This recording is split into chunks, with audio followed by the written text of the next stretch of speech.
2 दिन पहले रूस ने यूक्रेन पर 100 से ज्यादा मिसाइलें दागकर तबाही मचाई।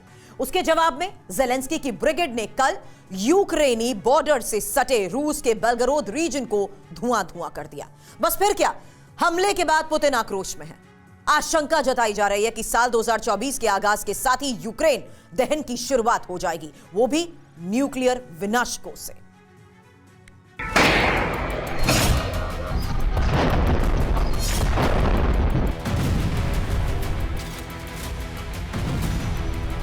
कल रूस में तबाही का दिन था, विध्वंस का दिन था, भीषण बारूदी कोहराम का दिन था।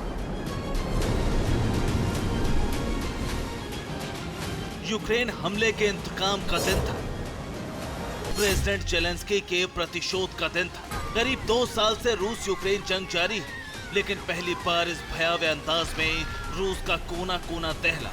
रिहायशी इलाकों में तो बर्बादी का मंजर बेहद ही खौफनाक रहा। बहुमंजिला इमारतें आग की लपटों में झुलस गई, कई शॉपिंग मॉल धधकते नजर आए, वहीं सड़क पर खड़ी दर्जनों गाड़ियां जलकर राख हो गई। यकीन मानिए, रूस के बेलगोरोद शहर में कुछ दिखाई दे रहा था तो बारूदी धुएं का गुबार, अगर कुछ सुनाई दे रहा था तो जबरदस्त धमाके की गूंज।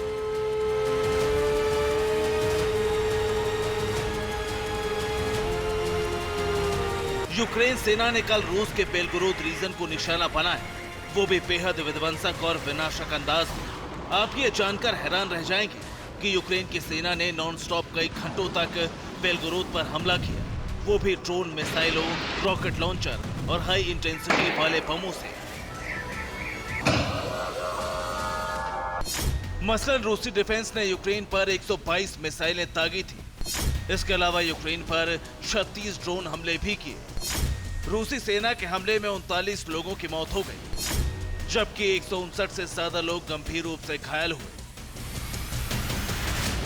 बस इसी हमले का पलटवार करते हुए यूक्रेन ने रूस के बेलगोरोद रीजन में 70 से ज्यादा ड्रोन और मिसाइलें दागी। लेकिन बेलगोरोद में यूक्रेन के जिस हथियार ने सबसे ज्यादा तबाही मचाई, वो था ओल्खा एमएलआरएस, यानी मल्टीपल लॉन्चर रॉकेट सिस्टम।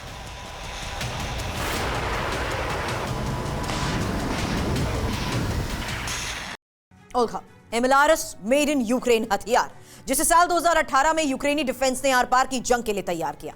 मसलन ओल्खा एमएलआरएस करीब 33 टन यानी 33,000 किलो तक वजनी होती है, और इस मल्टीपल लॉन्चर रॉकेट सिस्टम में 300 mm की कैलिबर लगी होती है। ओल्खा एमएलआरएस में 12 बैरल्स होती हैं, यानी एक बार में 12 रॉकेट बैक टू बैक दागे जा सकते हैं। और इतना ही नहीं, ओल्खा एमएलआरएस की मारक क्षमता करीब 70 से 130 किलोमीटर के बीच होती है। सबसे अहम ये कि इसमें लगने वाला वॉरहेड यानी रॉकेट के भीतर विस्फोटक करीब 250 किलो तक वजनी हो सकता है। इसके अलावा ओल्खा एमएलआरएस एडवांस जीपीएस और नेविगेशन सिस्टम से लैस है, यानी अचूक निशाना लगाने में माहिर।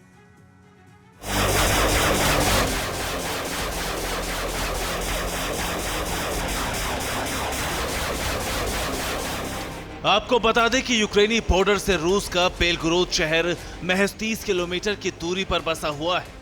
लिहाजा यूक्रेनी सेना ने पूरी प्लानिंग के साथ ओल्खा एमएलआरएस का इस्तेमाल किया, और यूक्रेनी सेना के लिए ओल्खा एमएलआरएस बैटल ग्राउंड का गेम चेंजर भी साबित हुआ। इसके ताबड़तोड़ प्रहार से बेलगोरोद क्या, रूस की राजधानी मॉस्को तक दहल उठी।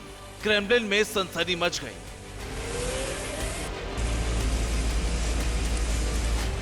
ऐसा नहीं है कि रूस ने हमलों को रोकने की कोशिश नहीं की, लेकिन यूक्रेन का हमला इतना जबरदस्त और सिलसिलेवार अंदाज में था, जिसके चलते रूसी डिफेंस ठप हो गया। मगर इसी बीच रूस की तरफ से ये आरोप लगाए जा रहे हैं कि यूक्रेन ने हमले में प्रतिबंधित क्लस्टर वेपन का इस्तेमाल किया। ओल्खा मिसाइल को क्लस्टर कॉन्फ़िगरेशन से लैस किया गया। इसके अलावा यूक्रेनी सेना ने चेक निर्मित वैम्पायर रॉकेट भी दागे। इतना ही नहीं, रूसी रक्षा मंत्रालय का आरोप है कि बेलगोरोद पर आतंकी हमला किया गया है, जिसके लिए सिर्फ यूक्रेन ही नहीं बल्कि अमेरिका और ब्रिटेन भी जिम्मेदार है। क्योंकि जिस ओल्खा मिसाइल से बेलगोरोद में तबाही मचाई गई, जिस ओल्खा एमएलआरएस और वैम्पायर रॉकेट से बेलगोरोद के कोने कोने को दहलाया गया, उसे प्रतिबंधित क्लस्टर वेपन से लैस करने का काम अमेरिका, ब्रिटेन जैसे नाटो देशों ने किया है। रूस के विदेश मंत्री ने यूक्रेन समेत तमाम नाटो देशों को खौफनाक अंजाम भुगतने की धमकी तक दे दी है। इसी बीच आशंका ये भी जताई जा रही है कि बेलगोरोद अटैक के बाद पुतिन का गुस्सा 7वें आसमान पर है और वो किसी भी वक्त बेलगोरोद के इंतकाम के लिए न्यूक्लियर हथियारों का इस्तेमाल कर सकते हैं। नए साल के आगाज के साथ ही परमाणु विस्फोट कर सकते हैं।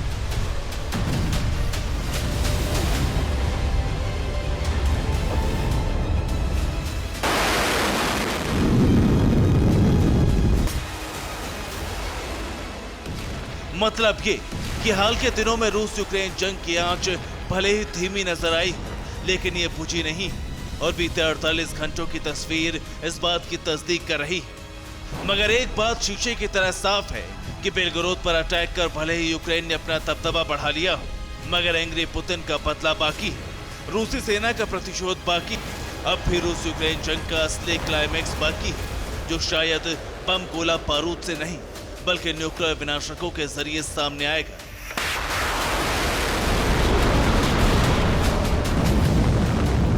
Bureau report, TV9 Bharatvarsh.